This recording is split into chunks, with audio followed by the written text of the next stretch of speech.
رب اشرح لي صدري ويسر لي أمري واحلل عقدة من لساني يفقه قولي. اللهم افتح علينا حكمتك وانشر علينا من خزائن رحمتك يا أرحم الراحمين. اللهم ارزقنا فهم النبيين وحفظ المرسلين وإلهام الملائكة المقربين برحمتك يا أرحم الراحمين. اللهم ارزقنا علما نافعا ورزقا واسعا وشفاء من كل داء. اللهم ارزقنا الصحة والعافية يا ذا الجلال والإكرام. اللهم إنا نسألك الهدى والتقى والعفاف والغنى، ونسألك التوفيق والإخلاص ودوام النعم وحسن الختام، ولا حول ولا قوة إلا بالله العلي العظيم. InsyaAllah pada pagi ini kita sambung kelas kita, dan ayat yang kita akan pelajari pada pagi ini ialah firman Allah Subhanahu wa taala, a'udzu billahi minasyaitonir rajim. وَإِذَا جَاءَكَ الَّذِينَ يُؤْمِنُونَ بِآيَاتِنَا فَقُلْ سَلَامٌ عَلَيْكُمْ كَتَبَ رَبُّكُمْ عَلَى نَفْسِهِ الرَّحْمَةَ أَنَّهُ مَنْ عَمِلَ مِنْكُمْ سُوءًا بِجَهَالَةٍ ثُمَّ تَابَ مِنْ بَعْدِهِ وَأَصْلَحَ فَأَنَّهُ غَفُورٌ رَحِيمٌ. Sebelum ini kita telah pun pelajari bermula daripada ayat 51. Allah Subhanahu wa taala meminta supaya Nabi SAW tidak menghalau ataupun tidak menyisihkan sahabat-sahabat Nabi yang terdiri daripada golongan hamba ataupun golongan yang lemah, golongan yang miskin. Nabi tidak menyisih mereka, Nabi tidak menolak mereka, menghalau mereka atas asas untuk melayan ataupun untuk mengutamakan permintaan kafir Quraisy, di mana kafir Quraisy kita telah pun pelajari sebelum ini, mereka meminta supaya Nabi menjauhi para sahabat yang terdiri daripada hamba yang mereka itu adalah awal beriman dengan Nabi Muhammad SAW. Mereka meminta supaya Nabi menjauhi mereka ataupun menghalau mereka supaya mereka boleh berbincang dengan Nabi, boleh berdialog dengan Nabi, boleh berjumpa dengan Nabi, dan sekaligus mengikut katanya mereka akan beriman dengan Nabi SAW. Jadi apabila begitu sikapnya kafir Quraisy, maka turunlah ayat ini meminta supaya Nabi tidak menghalau mereka yang beriman di kalangan hamba dan juga di kalangan mereka yang lemah. Jadi ayat yang ke-52 ini Allah Subhanahu wa taala menyebut wala tatrudil ladzina yad'una rabbahum, dan janganlah engkau wahai Muhammad usir orang-orang yang beribadat dan berdoa kepada Tuhan mereka pagi dan petang, sedangkan mereka menghendaki keredaannya semata-mata. Maknanya mereka itu ikhlas beribadat, beriman dengan Nabi dan juga Allah semata-mata kerana mahu menuntut keredaan Allah Subhanahu wa taala. Sedangkan kafir Quraisy itu, musyrikin Mekah itu, mereka belum lagi beriman dengan Nabi. Bahkan mereka bila berjumpa dengan Nabi bukanlah atas asas ikhlas kerana mahu beriman. Jadi Allah Taala sebut apa? Wa idza ja'aka alladhina yu'minuna bi ayatina faqul salamun alaikum. Dan apabila wa idza ja'aka, dan apabila telah datang kepada engkau wahai Muhammad alladhina yu'minuna bi ayatina, mereka yang beriman dengan ayat-ayat kami. Faqul salamun alaikum, maka engkau katalah wahai Muhammad, engkau sebutlah wahai Muhammad, salamun alaikum, iaitu sejahtera ke atas kamu. Kataba rabbukum ala nafsihi rahmah, telah ditetapkan Tuhan kamu atas dirinya ar-rahmah. Ar-rahmah maksudnya di sini adalah kesian belas ataupun juga rasa simpati. Maknanya ar-rahmah di sini rahmat, kita juga menyebut rahmat dalam bahasa Melayu kita. annahu man 'amila minkum su'an bijahalah, sesungguhnya barang siapa yang melakukan di kalangan kamu kejahatan su'an bijahalatin, dengan kejahilan, thumma taba min ba'dih, kemudian dia bertaubat kepada Allah selepas melakukan keburukan ataupun dosa tersebut, wa aslaha, dan dia juga memperbaiki ataupun berusaha untuk memperbaiki dirinya dan juga amalannya, fa annahu ghafurur rahim, maka sesungguhnya Allah Taala itu Maha Pengampun dan juga Maha Mengasihani. Jadi Allah Taala sebut wa idza ja'aka, apabila datang kepada kamu mereka yang beriman. Ada disebut oleh ulama kita sebab diturunkan ayat ini, ada dua pendapat. Pendapat yang mengatakan mereka yang datang ini, orang yang beriman yang datang ini adalah mereka yang sama disebut di dalam ayat 52, iaitu golongan yang awal beriman dengan Nabi SAW, mereka yang terdiri daripada hamba abdi, dan juga golongan yang mustad'afin, golongan yang lemah. Mereka ini apabila datang kepada Nabi SAW, apa yang perlu Nabi buat, iaitu Nabi hendaklah melayan mereka dengan baik, memperkatakan kata-kata yang baik, maknanya memberi semangat kepada mereka, dan juga menjawab segala apa masalah mereka, dan juga memberi mereka harapan seandainya mereka berdosa, menghormati mereka dan tidak merendahkan mereka. Jadi apabila datang mereka yang disebut di dalam ayat 52. Dan ada juga ulama mengatakan sebab diturunkan ayat ini juga kerana ada satu kumpulan di mana kumpulan itu qad asabu dunuban, setelah ditimpa ataupun telah melakukan dosa yang besar. Jadi satu kumpulan berjumpa dengan Nabi SAW, dan mereka itu telah pun melakukan dosa yang besar. Maka mereka tanya kepada Nabi bagaimana mereka mahu menebus dosa tersebut, ataupun bagaimana mereka mahu menghapuskan dosa tersebut. Maka diturunlah ayat ini, wa idza ja'aka alladzina yu'minun. Jadi mereka yang beriman ini maksudnya adalah satu kumpulan yang berjumpa dengan Nabi SAW. Jadi satu kumpulan ini bersalahan ataupun berlainan dengan mereka yang disebut di dalam ayat yang ke-52. Maknanya ada dua pendapat. Maknanya mereka yang datang itu adalah orang yang sama, iaitu orang yang disebut di dalam ayat 52. Dan ada juga yang mengatakan mereka yang datang dalam ayat 54 ini adalah orang yang berbeza, iaitu kumpulan lain berjumpa dengan Nabi SAW, menyatakan mereka telah melakukan dosa, kemudian meminta supaya Nabi ajar mereka bagaimana untuk mereka menghapuskan dosa tersebut. Maka apa yang patut Nabi sebut, apa yang patut Nabi lakukan, maka Allah Ta'ala sebut faqul salamun alaikum, maka katakanlah kepada mereka salamun, sejahtera ke atas kamu. Maknanya tidak mencaci orang yang berdosa, ataupun tidak menghalau mereka, ataupun tidak menghina mereka, ataupun memandang jijik kepada mereka, tidak, tetapi melayan mereka dengan baik, kemudian menceritakan apa yang patut mereka buat untuk menebus dosa-dosa mereka, kemudian memberi harapan kepada mereka. Kenapa?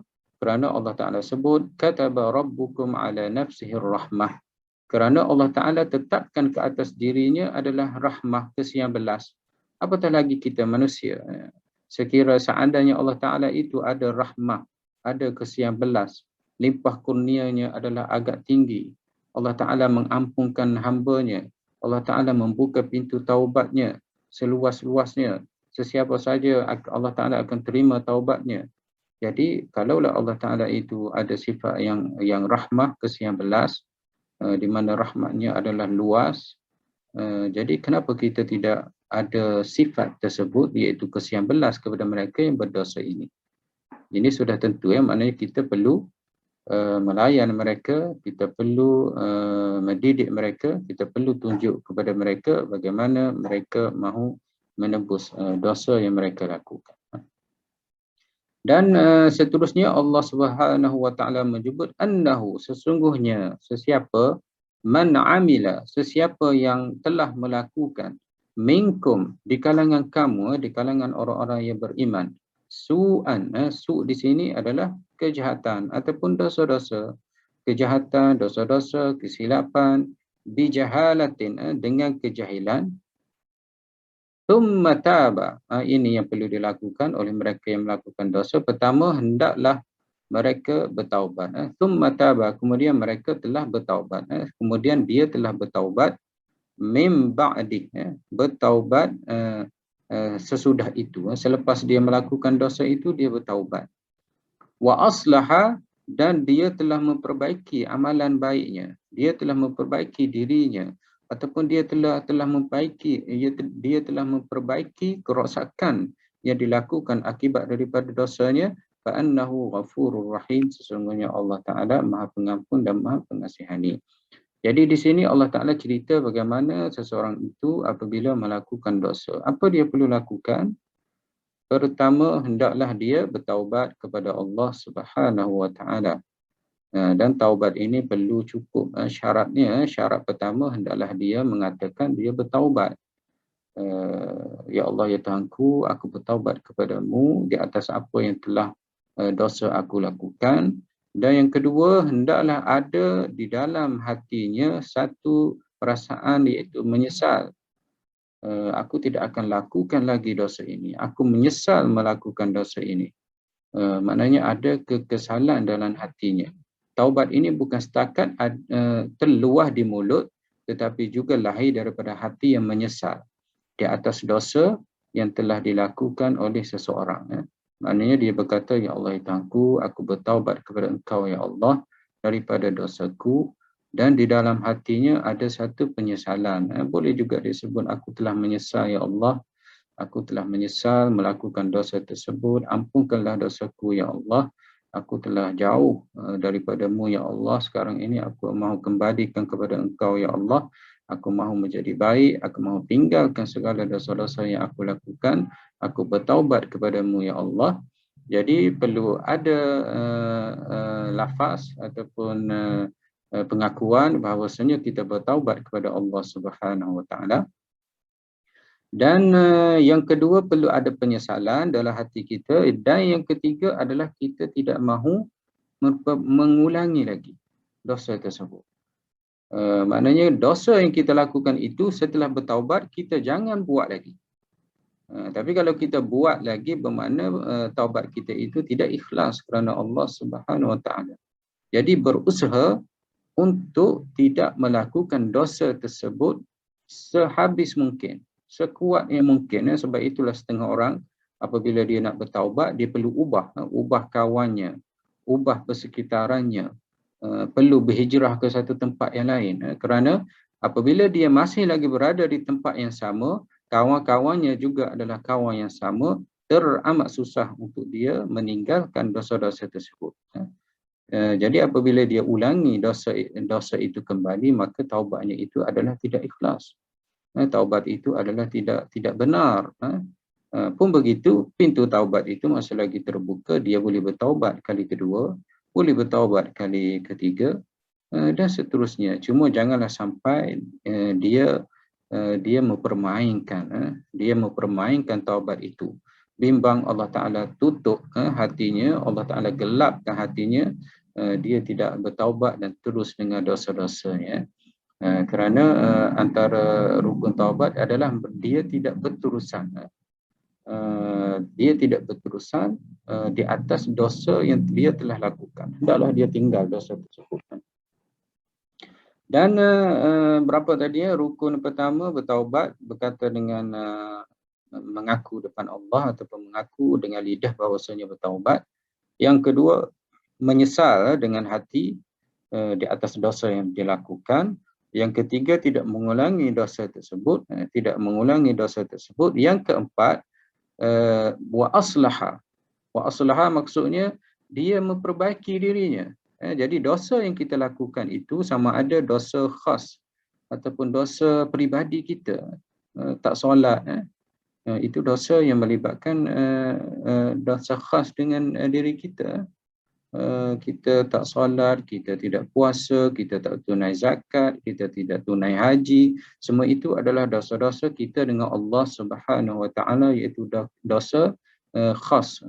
Ada di sana dosa-dosa yang umum, dosa-dosa am. Contohnya menerima rasuah. Contoh lagi menipu seseorang.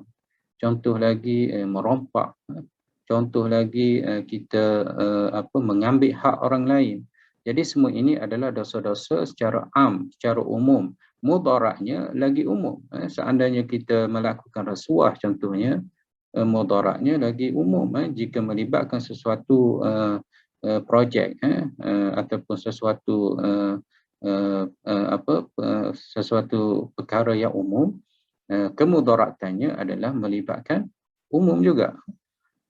Begitu juga kalau kita merompak, ambil hak orang lain, ataupun kita mencuri, ataupun kita mengambil sesuatu tanpa keredaan seseorang, ataupun dosa-dosa yang melibatkan lidah seperti mengumpat dan sebagainya.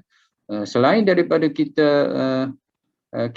memperbaiki diri kita, meninggalkan dosa-dosa tersebut, kita juga hendaklah mengislah, memperbaiki, menerangkan, menyatakan bahawasanya apa yang berlaku ini kerana kita yang lakukannya, dan cuba minta ampun dengan mereka yang terlibat dan mengembalikan hak-hak yang kita ambil tersebut.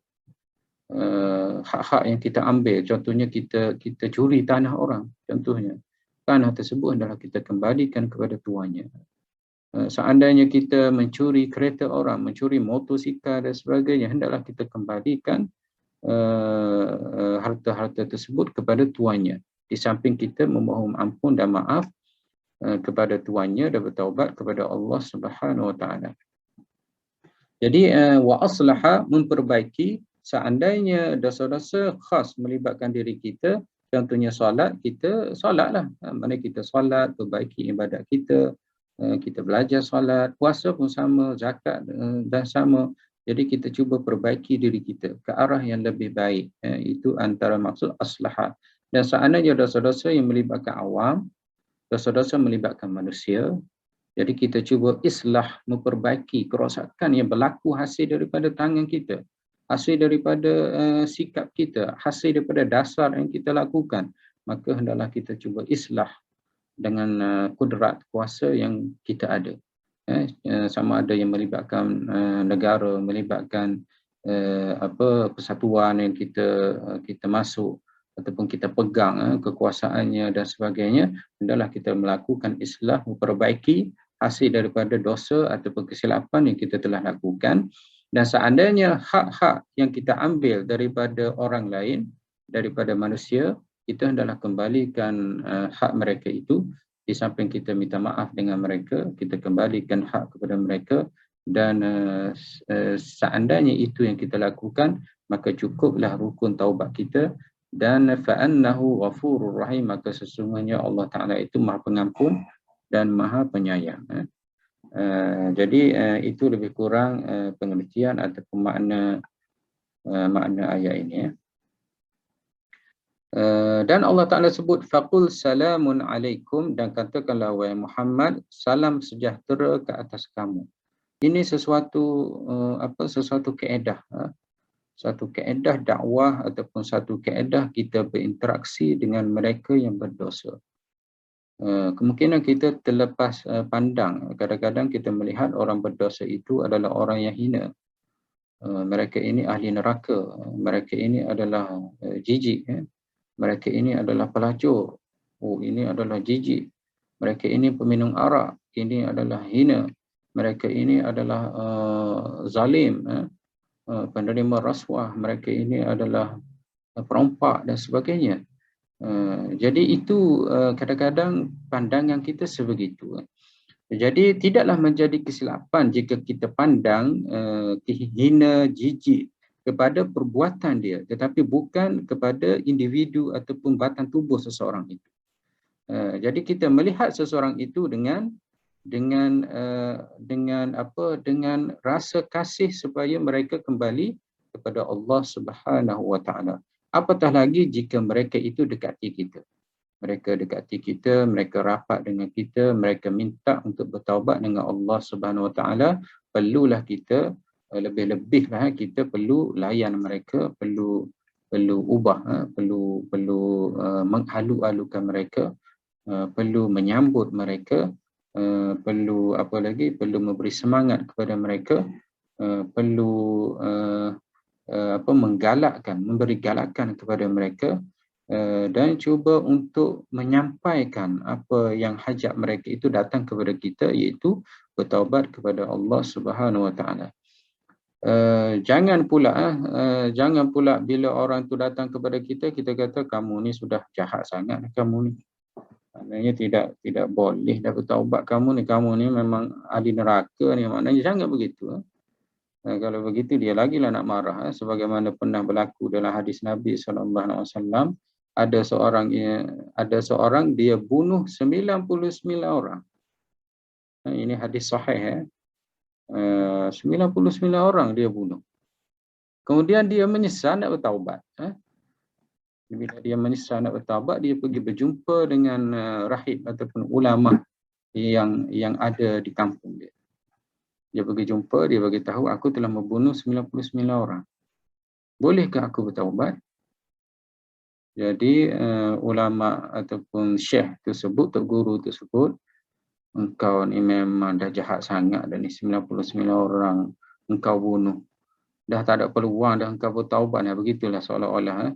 Engkau ni memang ahli neraka dah ni, 99 orang. Banyak bunuh orang 99 orang ni. Engkau ni memang tidak ada peluang ni, jahat sangat engkau ni. Mana dia cakap begitu. Pembunuh tadi bunuh ulama itu cukup 100 orang. Jadi cukup 100 orang, kemudian dia pergi cari tok guru yang lain. Dia pergi jumpa tok guru yang lain. Tok guru tu bagi tahu, jika kamu nak bertaubat, pintu taubat masih terbuka dan kamu hendaklah berhijrah daripada kampung ini. Kamu hendaklah berhijrah daripada kampung ini, dan mengikut hadis itu, apabila dia nak pergi hijrah di kampung itu ke satu kampung yang lain, dia telah mati di tengah jalan. Dia telah mati di tengah jalan dan malaikat ukur dia, ukur. Maknanya malaikat rahmah, malaikat pahala, malaikat dosa nak tentukan dia ni. Maknanya baik ke jahat ni.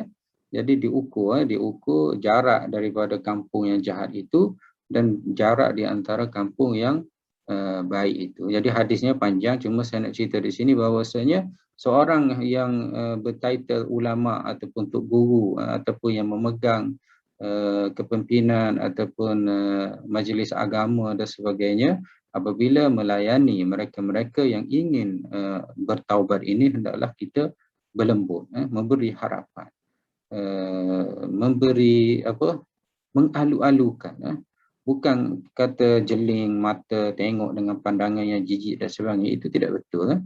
Ini maksudnya faqul salamun alaikum. Satu kaedah, satu cara kita berinteraksi dengan mereka yang berdosa, bukan dengan kata-kata hina, tetapi dengan kata-kata yang sejahtera. Kalau ikut tafsiran ulama, faqul salamun alaikum itu, hendaklah kamu mengalu-alukan mereka, dan kamu mengucapkan silakan tahiyatan wa salaman, mengucapkan kata-kata tahiyah, mengalu-aluan dan juga kesejahteraan. Kemudian kamu hendaklah memberi berita gembira kepada mereka. Maknanya memberitahu bahawasanya pintu taubat itu masih terbuka, rahmat Allah itu adalah luas. Selama mana kamu nyawa kamu tidak dikerongkong, kamu boleh lagi bertaubat. Dan apa-apa dosa saja Allah Ta'ala terima taubatnya. Yang penting taubat yang ikhlas kerana Allah Subhanahu Wa Ta'ala. Bahkan syirik pun Allah Ta'ala ampunkan seandainya seseorang itu bertaubat atas dunia ini. bila dia mati, maknanya Allah Ta'ala tidak akan terima. Dosa syirik adalah dosa yang tidak akan diampunkan oleh Allah Subhanahu Wa Ta'ala. Tetapi sebelum mati, jika bertaubat, masih lagi diterima oleh Allah Subhanahu Wa Ta'ala. Jadi bagi berita-berita gembira kepada mereka supaya mereka rasa, oh, maknanya Islam ini adalah betul-betul rahmah.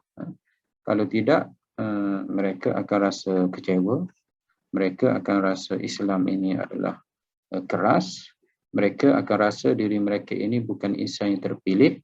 Jadi seterusnya mereka terus, kalau dengan minum arak, terus minum arak, berzina, terus dengan berzina, merompak, terus dengan merompak, menerima rasuah, terus dengan menerima rasuah, dan begitulah seterusnya. Dan kesannya adalah kita juga, apabila maksiat itu berlaku dalam masyarakat kita, maka kita juga yang susah.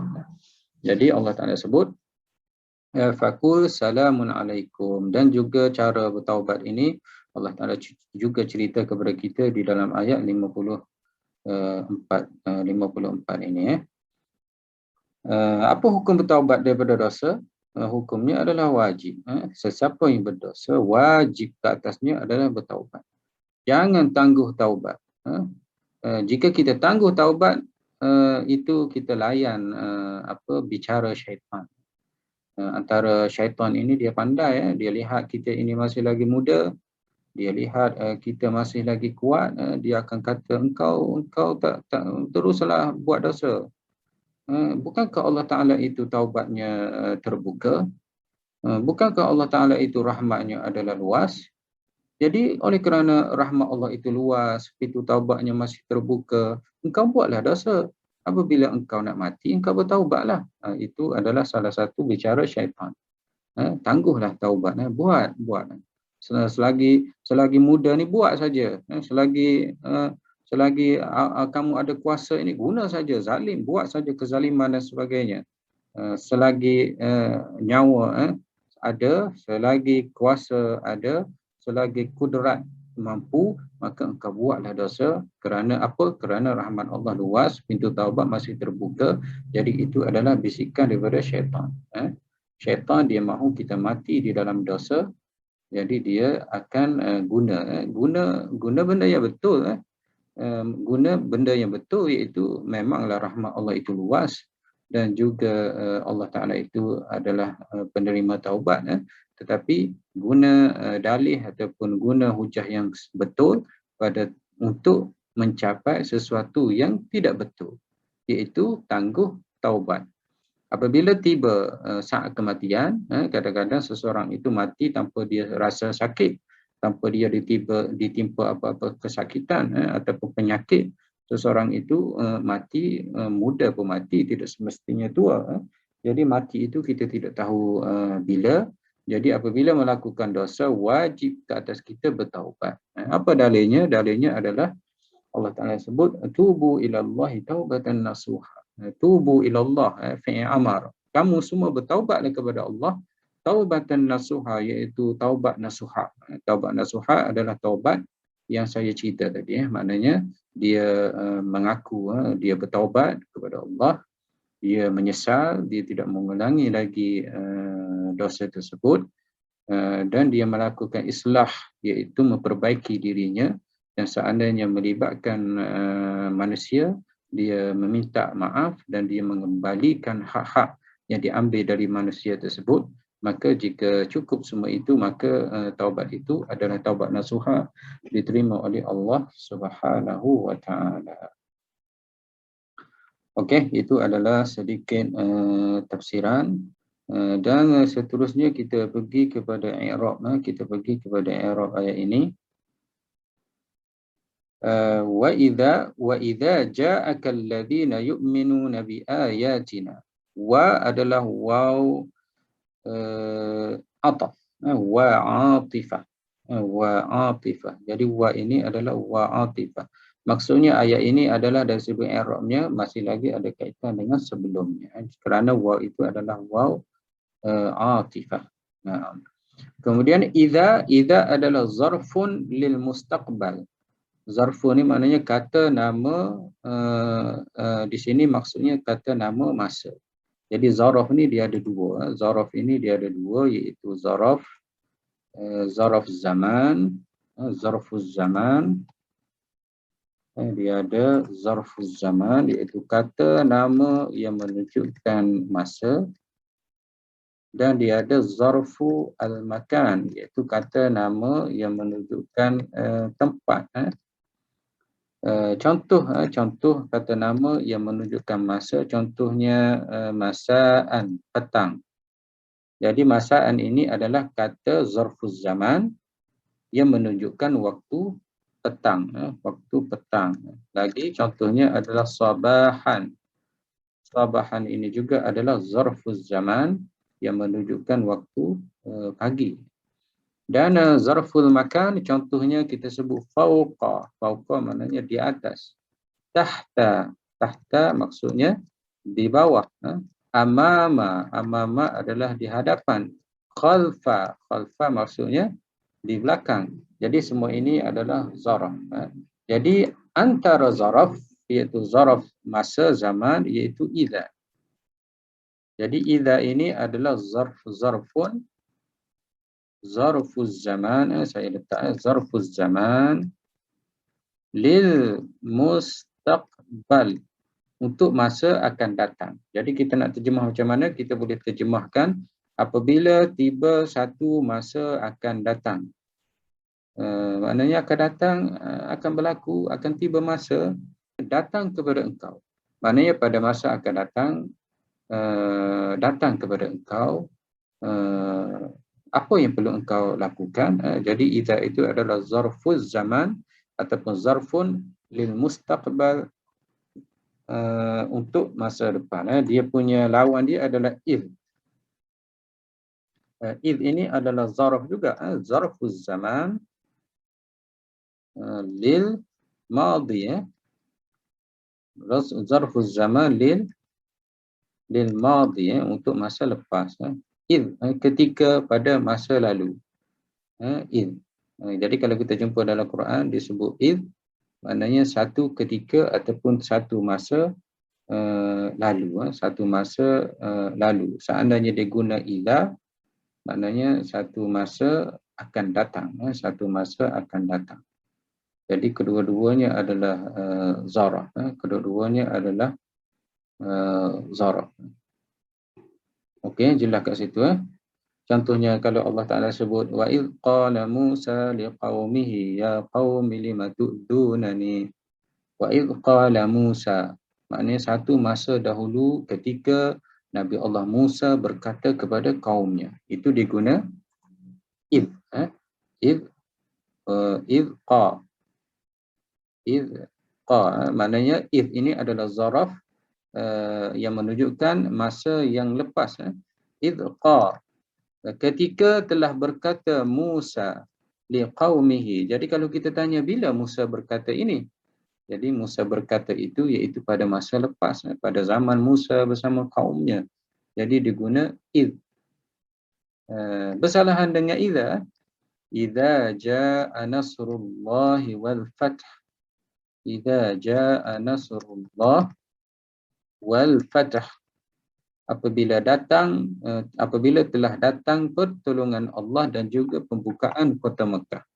Jadi idza ini adalah pada masa akan datang. Maknanya ayat ini adalah menceritakan pada masa akan datang, akan tiba satu pertolongan Allah dan Mekah Al-Mukarramah itu dibuka, ditawan oleh Nabi kita Muhammad sallallahu alaihi wasallam. Bukan menceritakan masa lampau ataupun masa lalu ataupun masa yang lama, tapi dia menceritakan masa di mustaqbal, iaitu pada masa akan datang. Okey. Seterusnya apa kata Syekh Tayyib Al-Ibrahimi rahimahullah. Kemudian besarkan sikit. Kemudian waw atifah idza zarfun lil mustaqbal mutadamminun zarfun lil mustaqbal mutadamminun ma'na syarti muta'alliqun bil jawabi qul. Jadi idza ini dia zaraf zaman untuk masa akan datang. dan dia juga ada mengandungi makna syarat. Syarat ini kita sudah pun bincang banyak kali sebelum ini. Maknanya syarat ini dia ada jawabnya. Ataupun kalau kita nak kata mudah, ada balasannya ataupun akibatnya. Kalau dalam bahasa Melayu, boleh kita kadang-kadang kita bagi tahu apabila kamu datang, kamu akan diberi hadiah. Maknanya kalau kamu tak datang, kamu tak dapatlah hadiah. Apabila kamu makan, kamu akan kenyang. Maknanya kalau kamu tak makan, maka kamu tidak akan kenyang. Jadi kamu akan kenyang, kamu akan mendapat hadiah, itu adalah jawab ataupun itu adalah balasan kepada syarat yang dipenuhi ataupun syarat yang dilakukan. Apa syaratnya? Kamu datang. Jadi idza ini walaupun dia itu adalah kata nama menunjukkan masa akan datang, dia juga ada makna syarat. Ada makna syarat. Syarat dan jawabnya adalah qul. Jadi apabila satu masa datang kepada engkau mereka yang beriman dengan ayat-ayat kami, maka apa yang kamu perlu buat kepada mereka yang datang ini? Apa yang kamu perlu ambil tindakan ataupun apa yang patut kamu ucapkan? Maka Allah Ta'ala kata, faqul salamun alaikum. Maka hendaklah kamu kata kepada mereka, salam sejahtera ke atas kamu. Okey, Qul adalah Ja'a madin. Ja'a fi'il madin. Ja'aka. Ja'a ini adalah fi'il madin mabniun 'ala al-fathah. Al-hamzah ini bari atas. Kita kena ingat fi'il madin ni dia adalah mabni. Dia tidak mu'rab.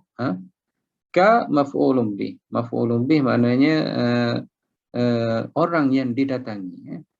Ataupun objek yang didatangkan ataupun yang datang kepadanya.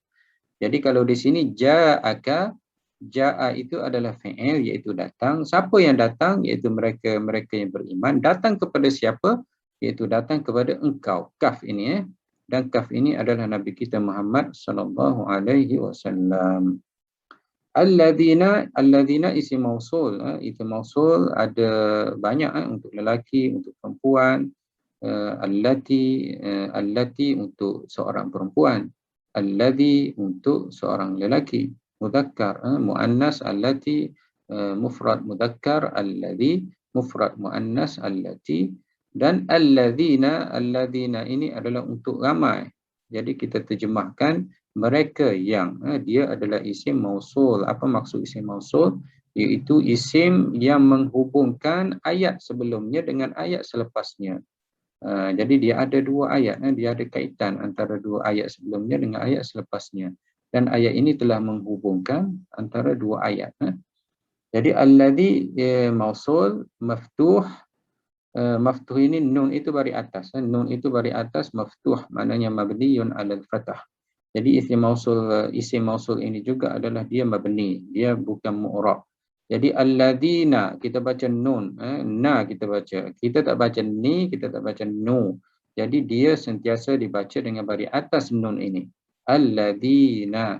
Kita tak baca alladzini, kita tak baca alladzinu. Tengoklah kat mana-mana ayat pun nun itu dibaca dengan baris atas. Tidak baca dengan baris hadapan, tidak juga dibaca dengan baris bawah. Jadi kalau dibaca dengan baris hadapan ataupun baris bawah, dia jadi mu'rab. Tetapi alladzina ini adalah isim mausul, isim atau nama hubung, di mana kata isim mausul ini kumpulan ataupun kategorinya adalah mabni. Mabniyun. Dia tidak berubah.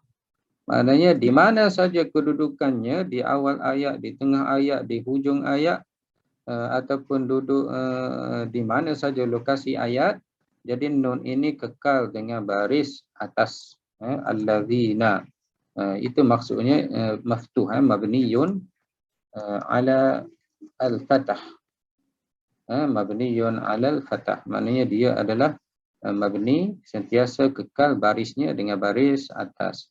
Cuma dalam kitab tu dia ringkaskan dengan sebut maftuh. Maftuh maknanya mabniyun 'alal fathah. Okey.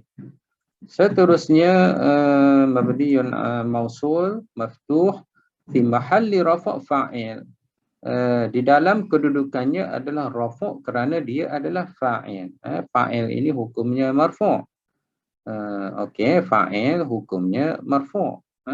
Tetapi oleh kerana alladzina ini adalah isim mausul, dia mabni, maka dia kekal dengan baris atas dan dari sudut kedudukannya adalah rafa' fa'il.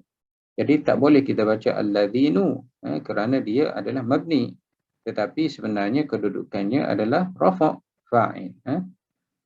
Boleh maknanya ja'aka alladzina. Alladzina itu adalah fa'il. Tetapi kenapa kamu tidak baca alladzinu? Kerana alladzina ini adalah mabni dan dia sentiasa baris atas. Walaupun dia fa'il. Fa'il ini adalah antara rukun ayat fi'il. Ayat fi'il. Jadi ayat ini dia ada jumlah fi'liyah. Jumlah fi'liyah.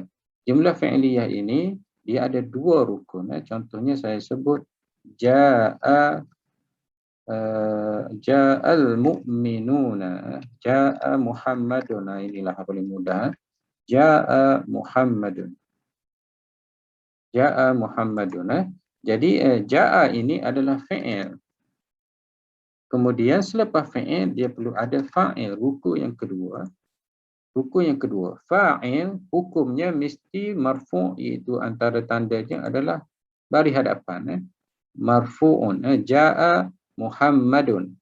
Kita tak baca Muhammadin, tak baca Muhammadan, tetapi kita baca Muhammadun. Kenapa? Kerana rukun yang kedua ayat fi'il, iaitu ayat kata kerja adalah fa'il, dan fa'il ini rukunnya adalah marfu'. Hukumnya i'rabnya adalah marfu'. Cuma dalam ayat Quran tadi dia sebut ja'aka alladzina. Alladzina ini adalah fa'il. Ja'a fi'lun. Kemudian alladzina adalah fa'il. Fa'il sepatutnya marfu'. Tetapi oleh kerana alladzina ini adalah mabni, maknanya barisnya tidak berubah, tak boleh letak baris bawah, tak boleh letak baris hadapan, dia barisnya kekal dengan baris atas, maka alladzina ini adalah mabni. Jadi kita tidak sebut marfu' tu, kita sebut mabniyun ala fathi. Mabniyun ala fathi. Tetapi kedudukan asalnya adalah fi mahalli, pada kedudukan asalnya rafa'. Pada kedudukan asalnya adalah rafa'. Tetapi tidak dizahirkan baris hadapan itu kerana alladzina ini adalah mabni. Kerana dia adalah mabni. Adapun Muhammadun, dia tidak mabni. Muhammadun ini adalah isim mu'rab, dia boleh berubah. Sebab itulah kita akan jumpa Muhammadun ini kadang-kadang Muhammadun, kadang-kadang Muhammadin, kadang-kadang Muhammadan. Tetapi alladzina ini kekal sentiasa dibaca dengan alladzina.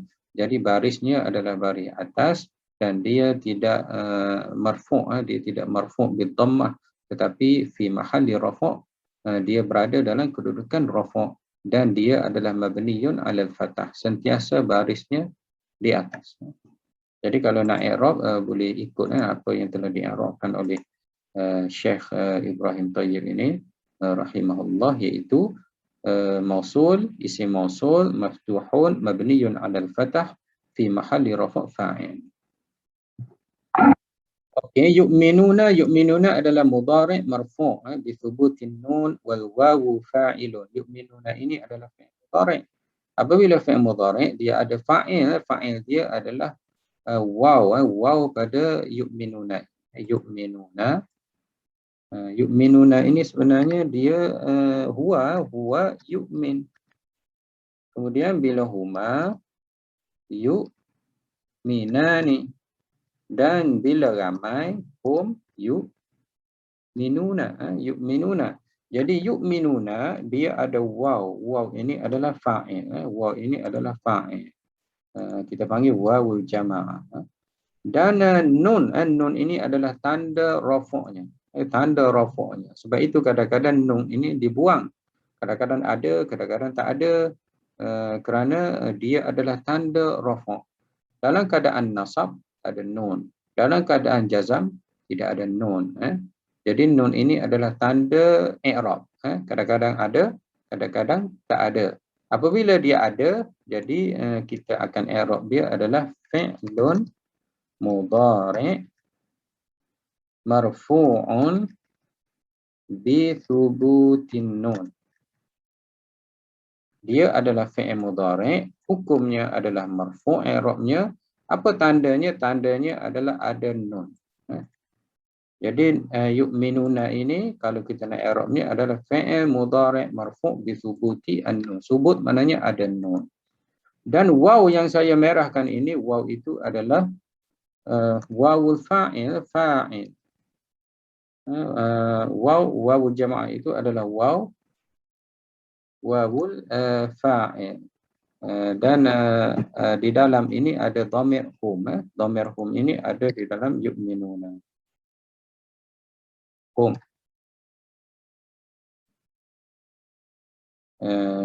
Ada hum kat dalam tu.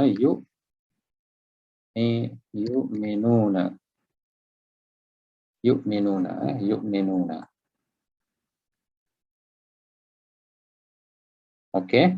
Ada hum, mana mereka yang beriman dengan ayat-ayat kami. Okey, insya-Allah fi'lun mudhari' marfu' bi thubutin nun.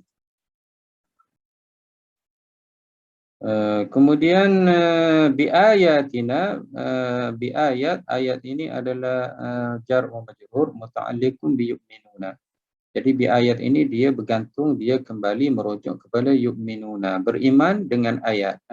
Dengan ayat, maknanya dengan ayat mereka itu beriman. Ayat ini ada dua makna. Pertama ayat Al-Quranul Karim, dan yang kedua tanda, iaitu tanda kewujudan Allah, keagungan Allah, keesaan Allah Subhanahu Wa Taala. Mereka beriman.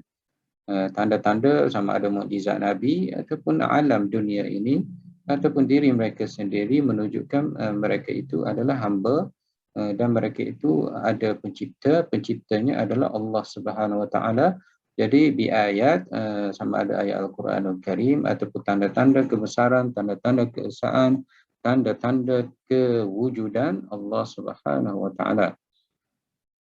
Na mudhafun ilaih bi ayatina, bi ayat itu adalah mudhaf, jar wa majrur mudhaf, dan na adalah mudhafun ilaih. Mudhafun ilaih ini maknanya bersandar kepadanya ayatina. Na itu adalah kami, kembali kepada Allah Subhanahu Wa Taala. Ayat-ayat Allah Subhanahu Wa Taala mereka itu beriman.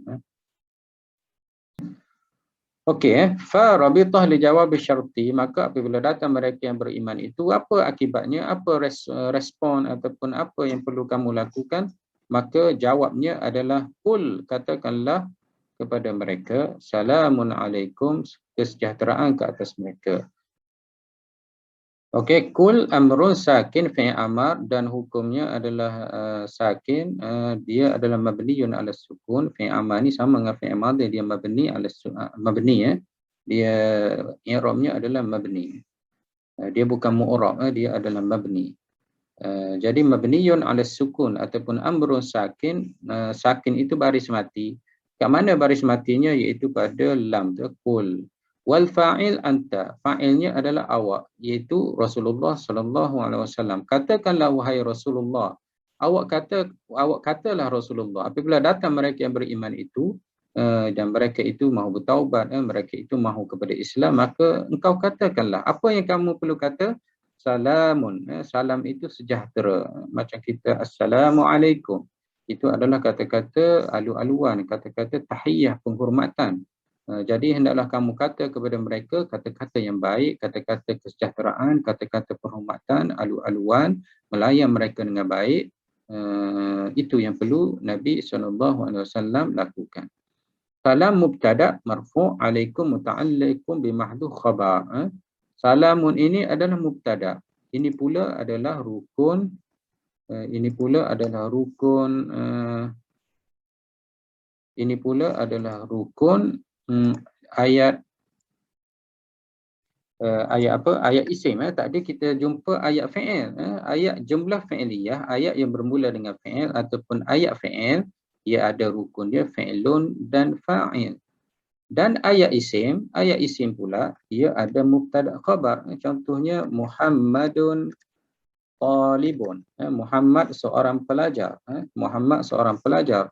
Rukun yang pertama ialah kita panggil mubtada, iaitu perkataan yang dimula ayat, perkataan yang berada di awal ayat, itu adalah mubtada. Dan rukun yang kedua adalah khabar. Khabar maknanya cerita kepada mubtada. Jadi Muhammadun, perkataan yang ada di awal ayat kita panggil mubtada.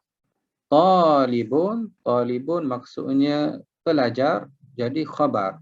Muhammad seorang pelajar. Apa cerita tentang Muhammad? Apa khabarnya? Khabarnya adalah pelajar. Muhammad seorang pelajar. Mubtada, khabar. Dan di dalam ayat yang kita jumpa tadi, Allah Ta'ala sebut salamun. Salamun alaikum. Salamun alaikum. Salam itu disebut sebagai mubtada. Mubtada. Kemudian alaikum jar wa majrur. Dia sebut apa? Muta'allikum bi khabar mahzuf. Muta'allikum bi khabar mahzuf. Muta'allikum bi mahdhuf khabar. Maknanya ada khabar tetapi dibuang, tidak disebut selepas salamun. Di mana khabar itu adalah tempat bergantungnya alaikum. Jadi kita kembali balik. Maknanya mubtada dan ada khabar. Khabar itu tidak disebut. Jadi saya cuba takdirkan mustaqirrun alaikum. Maknanya ada khabar di sini tidak disebut. Ada khabar di sini tidak disebut.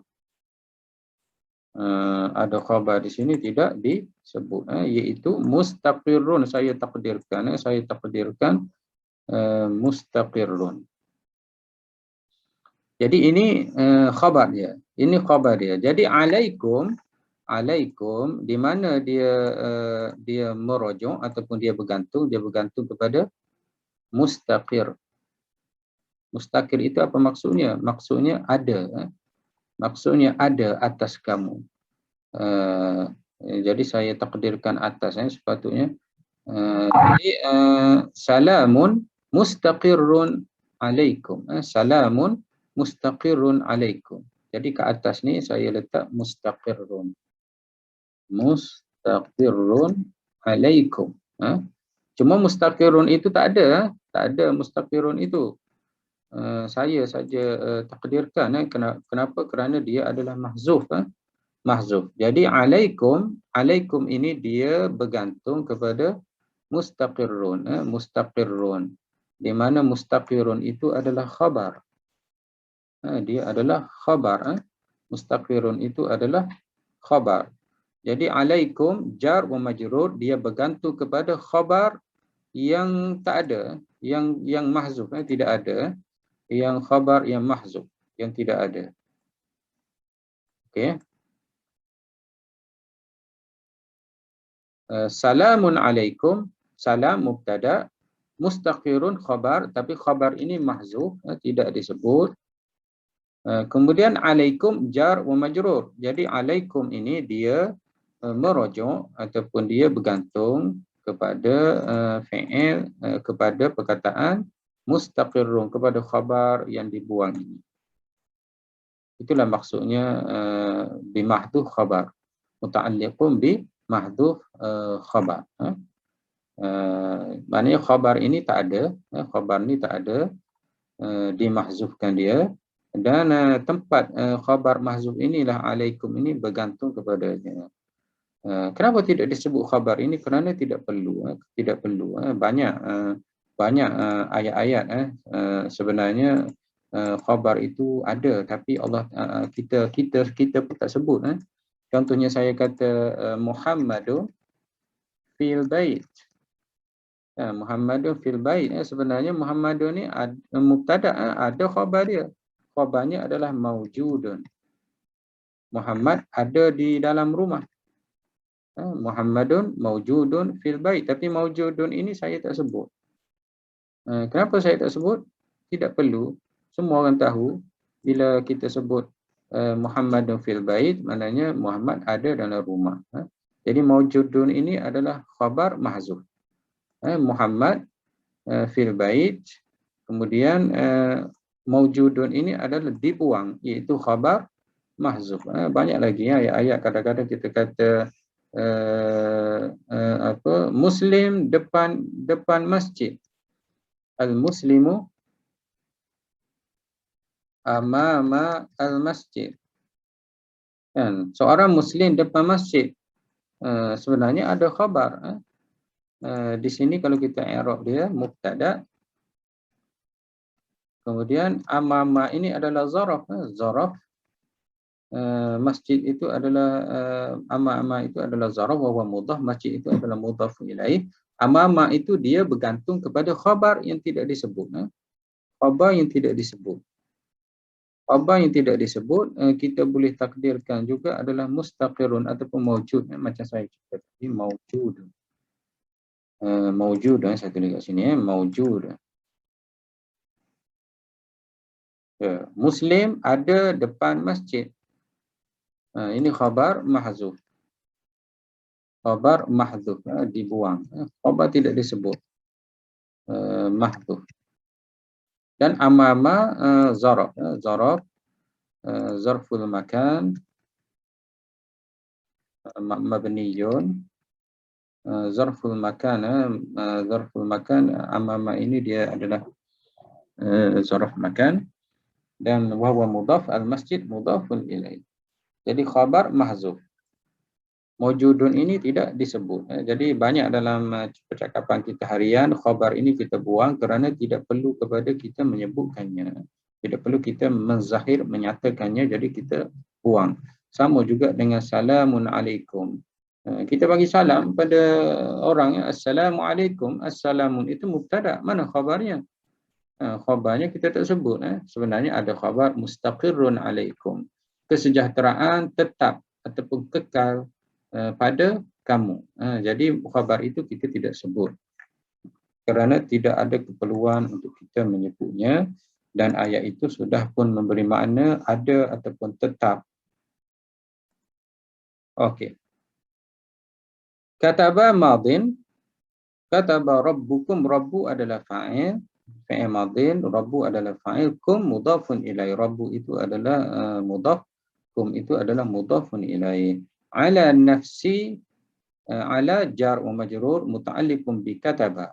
Jadi telah ditetapkan, telah ditulis. Kataba ini kalau ikut makna, antara maknanya adalah diwajibkan. Kutiba ala nafsihi, kutiba alaikumus siyam.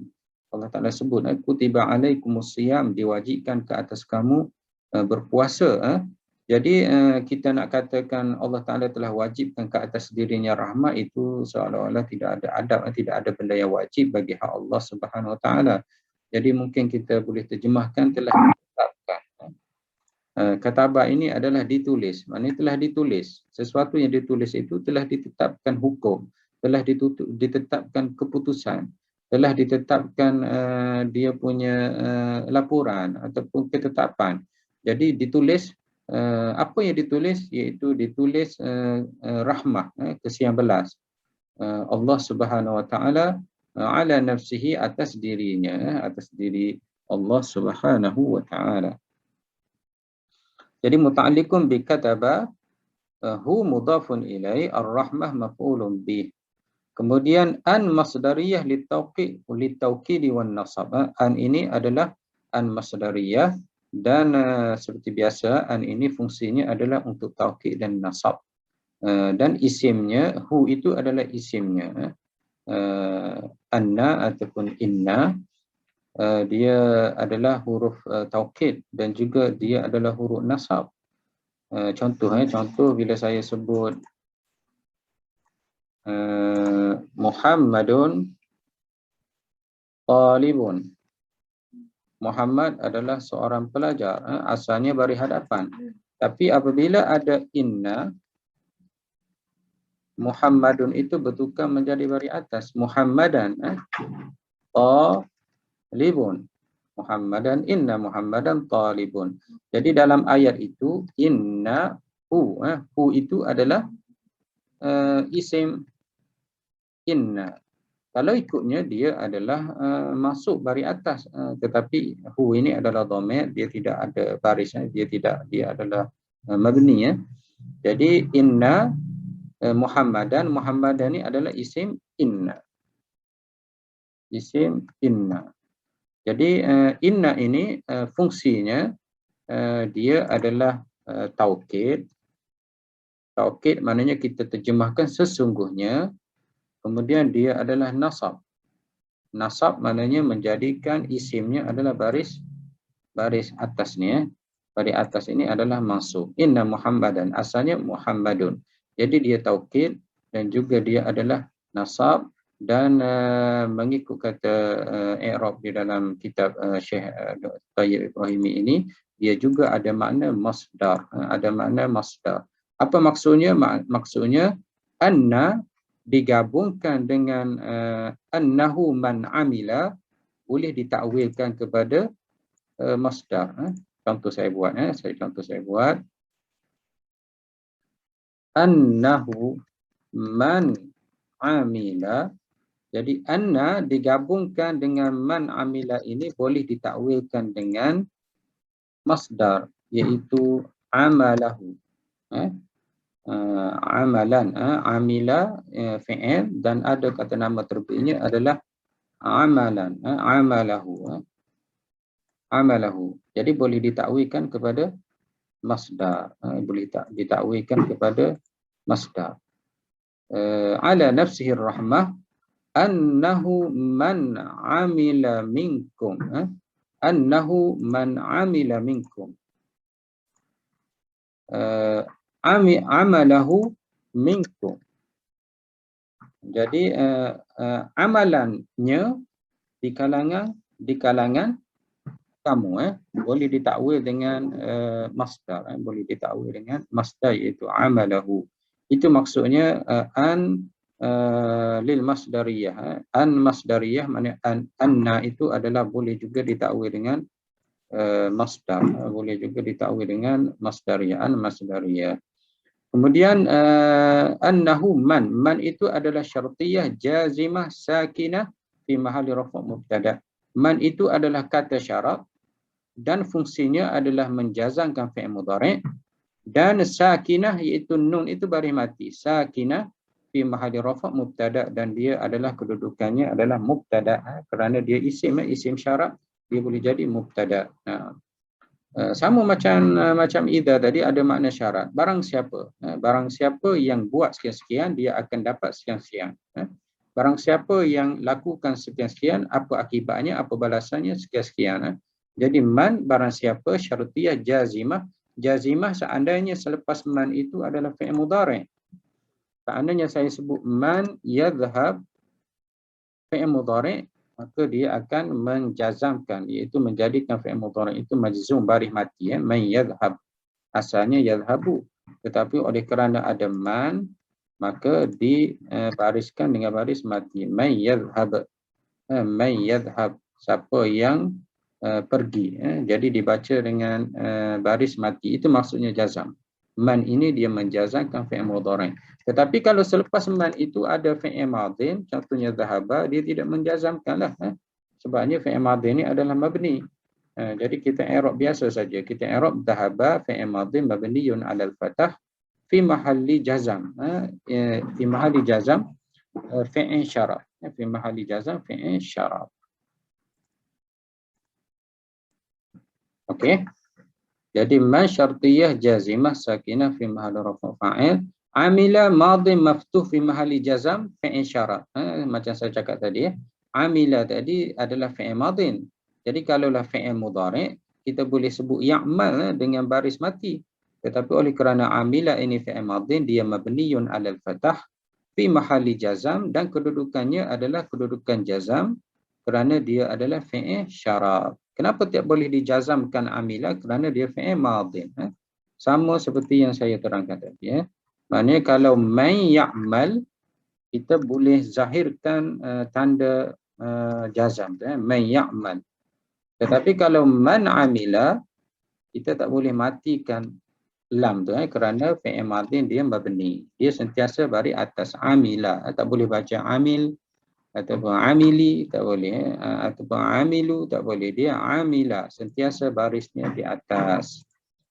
Tapi kalau dia fi'il mudhari', maka boleh dimatikan lam itu. Asalnya baris hadapan, tetapi bila ada man, maka man itu adalah kata syarab dan dia menjazamkan fi'il mudhari'. Jadi kita letak lam itu dengan baris mati. Okey, man ya'mal, man amila. Okey, rasanya sudah jelas. Kemudian huwa, kemudian wal fa'il huwa. Huwa maknanya di dalam amila itu ada dia. Dia itu dah huwa itu dah adalah fa'il. Man amila, barang siapa yang dia lakukan amalan. Minkum, di kalangan kamu, muta'allikum bihal min fa'il amila. Maknanya amila, kita boleh takdirkan hal kainan minkum. Kita boleh takdirkan dia punya hal kainan minkum. Man amila minkum. Jadi dia bagi tahu minkum itu adalah muta'allikum bihal, bagi huwa dalam amila itu. Jadi kita boleh takdirkan kainan. Kainan ini adalah hal bagi huwa. Maksudnya kainan dalam keadaan ia ada. Man amila, barang siapa yang dia melakukan amalan, kainan adalah hal keadaan amalan itu minkum, di kalangan kamu orang-orang mukmin. Jadi minkum ini tempat dia bergantung ataupun merujuknya adalah kepada kainan. Kainan ini, tapi kainan itu dia tidak disebut. Kainan itu dia mahzuf, tidak disebut. Dia adalah hal bagi huwa, hal bagi huwa ataupun fa'il dalam amila. Barang siapa dia telah melakukan amalan kainan, adalah amalan itu keadaannya daripada kamu, iaitu orang-orang mukmin. Itu lebih kurang maksudnya. Jadi kainan ini saya takdirkan dia adalah hal. Okey.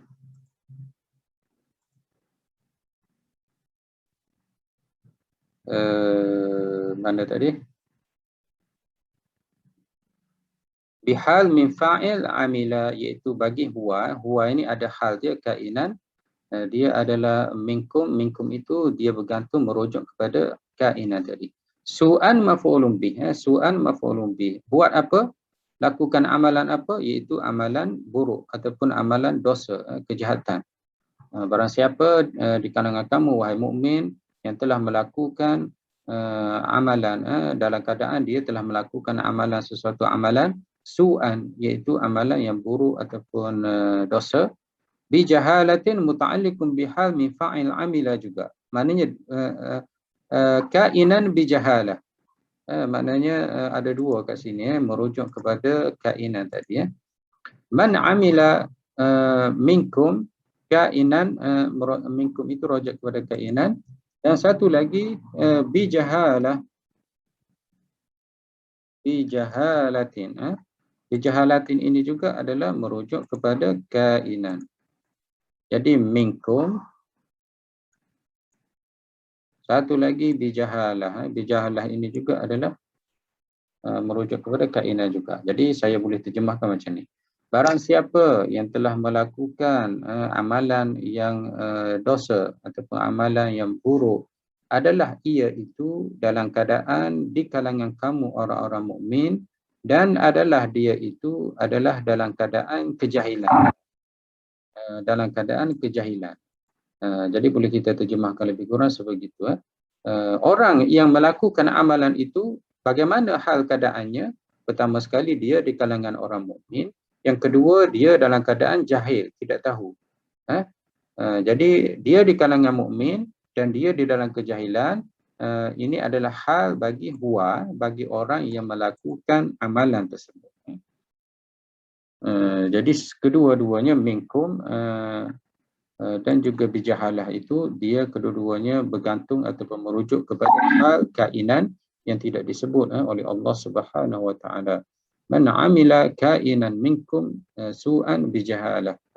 Barang siapa yang telah melakukan dia telah melakukan amalan dalam keadaan dia itu di kalangan kamu iaitu mukmin, dalam keadaan dia lakukan amalan itu amalan yang jahat itu adalah dengan kejahilan. Okey. Bijahalatin muta'alliqun bihal min fa'il amila, sama juga tempat ta'alluq dia, thumma lil ataf. Jadi selepas dia melakukan, orang mukmin tadi dia melakukan dosa dan dia melakukan dalam kejahatan itu, selepas dia lakukan dosa dengan kejahatan dan dia melakukan dosa dengan kejahilan itu, thumma, selepas itu dia lil ataf, thumma ini lil ataf, iaitu selepas itu taba, dia telah betul-betul bertaubat. Min ba'dihi, selepas dia melakukan dosa itu dia bertaubat. Ba' ini muta'alliqun bi taba wa huwa mudhaf, dan hu itu adalah mudhafun ilaih. Min ba'dihi, selepas itu dia bertaubat.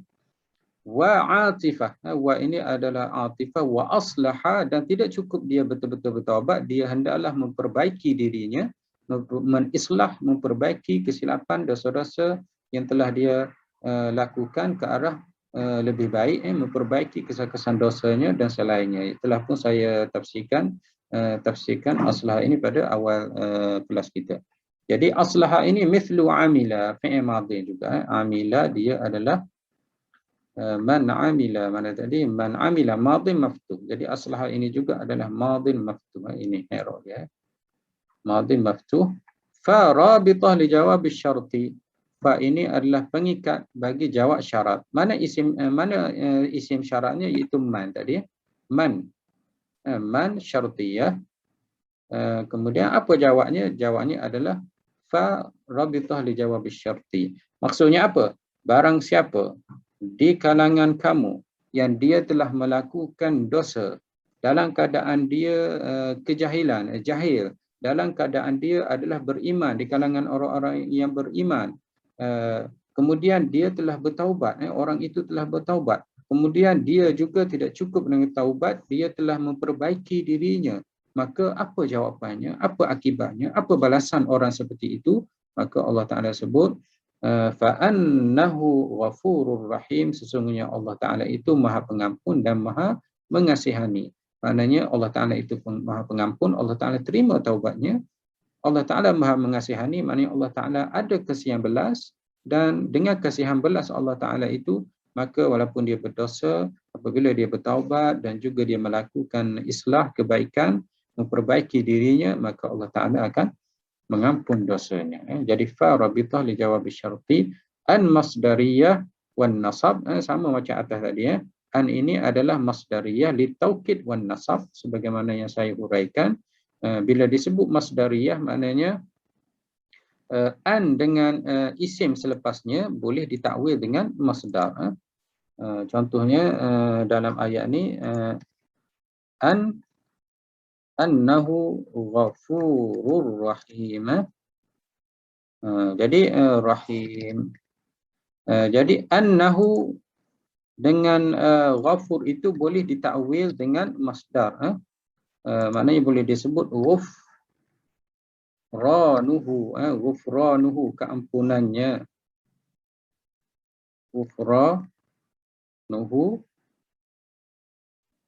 Jadi boleh kita takwilkan, jadi annahu ghafurun. Jadi gabungan annahu ghafurun itu boleh ditakwilkan kepada masdar, iaitu ghufranuhu.